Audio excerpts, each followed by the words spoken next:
Welcome to SEC Media Days 2015. This is James Crepea and Brandon Marcello with you from AL.com. We are not in San Diego for Comic-Con, much to Brandon's chagrin. I think he called this the worst scheduling conflict ever.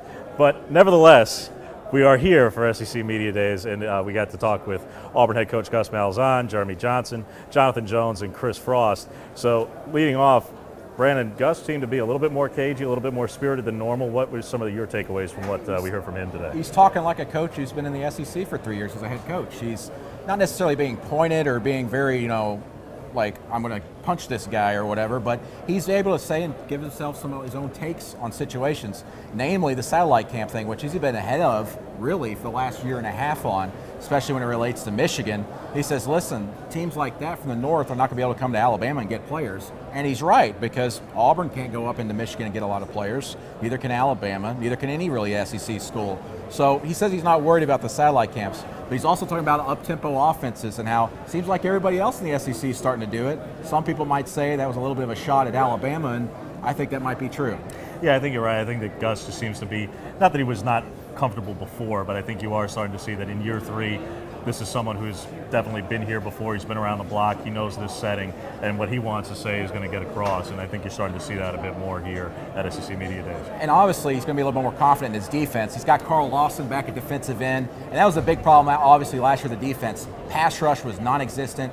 Carl Lawson's healthy 100%, and some say he's faster and better.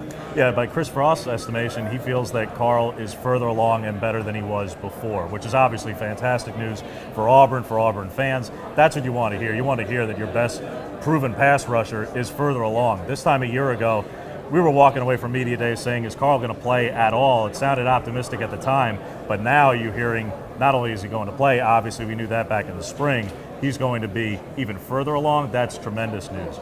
And then we also got to hear from Jeremy Johnson, who's obviously going to take over as the face of the program. We all knew that pretty much a formality since the end of last season, but we got to see Jeremy in front of the bright lights and big stage here today. How do you think he did? Yeah, he walked in and immediately scanned the room and started looking at all the cameras, said he's never seen that many cameras in his life. He's going to have to get used to it. He's the big boy on campus right now, and he's had 2 years to prepare for that. And Gus Malzahn made a point to say today, I'm very proud of him, the way he conducted himself in those 2 years. He could have started for a lot of programs, even in the SEC, but he decided to stay at home, close to his hometown of Montgomery, learn under Nick Marshall, and now it's going to pay off his junior season as the starter.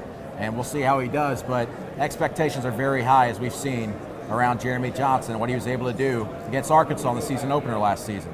Absolutely. Now, Jeremy didn't wear a cape, though. He did not. Did not wear a cape. You're just going to make me sad about San Diego more. Stop it. Most likely. Until next time, James Crepea and Brandon Marcello for AL.com. He's my Robin.